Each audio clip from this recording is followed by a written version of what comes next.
There are moments in a woman's life when silence feels louder than any goodbye.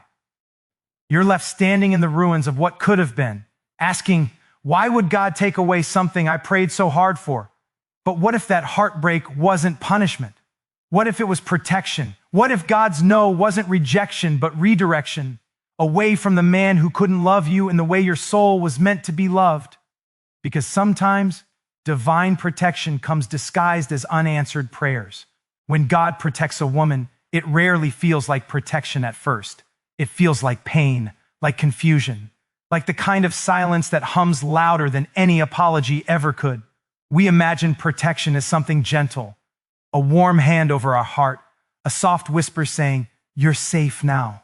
But the truth is, divine protection often enters our lives as disruption. It rips us from what's familiar. It rearranges what we thought was certain. It doesn't come wearing the comfort of understanding. It comes cloaked in endings. The hardest part about divine protection is that it feels so much like abandonment. You prayed for that relationship, you nurtured it, you believe it was your forever, and suddenly it collapses. You find yourself questioning everything, your worth, your intuition, even God himself. But sometimes what feels like betrayal is actually the beginning of rescue. God doesn't always protect you by keeping you safe inside what you know. He protects you by pulling you away from what would eventually destroy you. Think about it. How many times have you begged for something that later became the source of your deepest pain? How many times have you mistaken consistency for compatibility or attention for love? Sometimes the man you thought was sent to complete you was only sent to awaken you. And it's in that awakening, that ache of loss, that you begin to see what you couldn't before. The same hands that once held you now serve as mirrors, showing you where you abandoned yourself, trying to be loved. There's a quiet kind of wisdom that grows in the soil of heartbreak. When God removes someone from your life, he doesn't do it to punish you. He does it to protect the version of you that's still becoming. The woman who's learning to stop begging for love. The woman who's realizing she doesn't have to carry relationships that only exist when she's the one doing the heavy lifting. The woman who's discovering that love without peace isn't love at all. It's bondage disguised as devotion. Pain becomes the language through which you learn discernment. You begin to understand that not every good moment means a good match. That chemistry is not the same as connection, and effort is not the same as alignment. The heartbreak that once felt unbearable begins to make sense, not because you've forgotten, but because you've grown into the kind of woman who finally knows what safety feels like. And sometimes that safety begins with loss. So when you look back at the one who left or the one God took away, don't see failure, see protection. Because one day you'll realize he wasn't denying you love. He was saving you from a version of it that would have cost you your peace. The wrong man isn't always a bad man. Sometimes he's kind, sometimes he shows up, sometimes he means every word he says when he promises to love you forever. And that's what makes it so confusing. Because when a relationship ends, we instinctively look for villains and victims, someone to blame so that the pain makes sense. But life and love are rarely that simple. The wrong man doesn't have to be cruel. He just has to be incapable of meeting you at the depth where your soul longs to be seen. There are men who love you for who you are in their story, not for who you are becoming in your own. They love you within the limits of their capacity, but not within the expanse of your potential. They see you, but only through the lens of what they can handle. And sometimes that love, though real, can still be wrong. Not wrong in intention, but wrong in alignment. It's like trying to plant a tree in soil that can't sustain its roots. It may grow for a while, but eventually it will start to wither because it was never meant to thrive there. The wrong man teaches you things the right man never could. He teaches you how easily you give when you should pause. He teaches you how often you silence your intuition just to avoid conflict. He teaches you how you confuse being chosen with being cherished. And maybe he teaches you the most painful truth of all, that love is not meant to cost you yourself. Every woman, at some point, meets the man who shows her what she will never again allow. You see, God doesn't always protect you from heartbreak by removing the bad. Sometimes he allows the wrong to reveal the lesson. He He lets the cracks appear so you can see where you've been holding things together out of fear, not faith. The wrong man becomes a mirror, not of your inadequacy, but of your evolution. You start to recognize the parts of you that were waiting to be validated. You realize how often you mistook intensity for intimacy or attention for devotion. And it's in that moment, when you finally step back, that you see it clearly. He was never the villain. He was the teacher, the catalyst, the one whose absence made room for your becoming. Because every woman has to meet at least one man who awakens her capacity to love deeply and her strength to walk away bravely. So no, the wrong man isn't always a bad man, but his love was meant to shape you, not sustain you. And when his chapter ends, you will understand that God didn't take him from you. He freed you for yourself. Every ending feels like chaos at first. You don't see the divine order, only the collapse. You replay conversations, moments, and memories, trying to find the exact point where everything began to unravel. It feels cruel to love someone so deeply, only for it to dissolve without warning. But what if that ending wasn't chaos at all? What if it was choreography, an intricate, sacred movement designed to lead you somewhere safer, softer, freer than you have ever been before? When God intervenes, he rarely does it gently. His timing doesn't consult your attachment. He sees what you can't, the slow erosion of your peace, the silent compromise of your worth, the way your light begins to dim while you're busy convincing yourself that love is supposed to be this hard. And so one day, without your permission, something breaks. A distance forms. A truth surfaces. A goodbye happens. You feel as though your entire world is being stripped away, but in reality, you are being redirected toward a life that will finally fit the woman you are meant to become. Rejection, when you strip away the ache, is often redirection in disguise. It's God whispering, "You would have stayed far too long." Because we stay in relationships long past their expiration date. We stay hoping potential will turn into presence, that love will grow stronger if we just try harder. But every ending carries a sacred message. When something is not meant for you, no amount of effort can make it stay. The breaking is not the punishment, it is the release. There's something profoundly divine about a forced ending. It's the moment you're no longer able to negotiate with your destiny. You can't rewrite what God has already resolved. And while your heart may ache for what was, your spirit begins to recognize what is. The space that opens when someone exits your life is not emptiness, it's possibility. It's a sacred clearing. It's God saying, "Now I can work." When a woman looks back on her greatest heartbreak, she often sees what she couldn't before. She realizes that if it hadn't ended, she would have kept shrinking to make it work. She would have continued silencing herself to keep the peace. She would have carried love as a burden rather than a gift. But endings, divine as they are painful, free you from the slow death of becoming someone you're not just to stay loved. Every ending is a spiritual intervention, not to take something away, but to give something back, your voice, your power, your peace.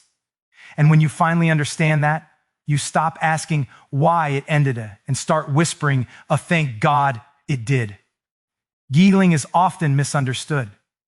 We think it means forgetting, moving on, deleting memories, and pretending the story never happened. But healing is not erasure. It is remembrance without resentment. It's looking back at what broke you and seeing it differently, not because it stopped hurting, but because you've grown enough to understand why it had to happen. When God protects a woman, he doesn't always do it by keeping her from pain. Sometimes he does it by guiding her through it until she becomes someone new on the other side.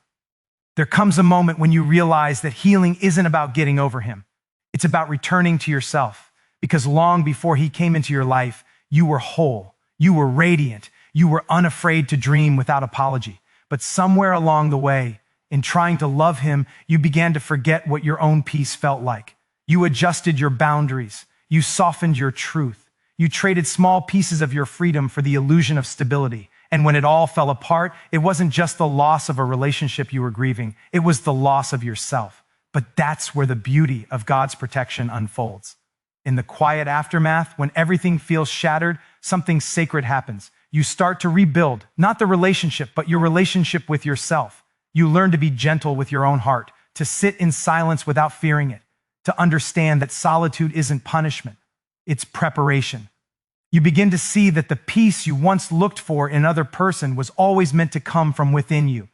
Healing teaches you to redefine love, not as attachment, but as alignment. You begin to recognize the difference between someone who fills your emptiness and someone who helps you expand. You start to see how love should feel safe, not small. Every time you choose peace over drama, every time you refuse to reopen a door that once led you to pain, you honor God's protection. You honor your growth. And one day, without noticing, you wake up lighter. The memories no longer pull you backward. They become markers of how far you've come. You realize that closure wasn't something He could give you. It was something you found when you finally stopped chasing it. Healing becomes the evidence that God was working all along, turning loss into wisdom and heartbreak into wholeness. Because in the end, healing isn't about forgetting the man. It's about remembering the woman you were before you thought you needed him.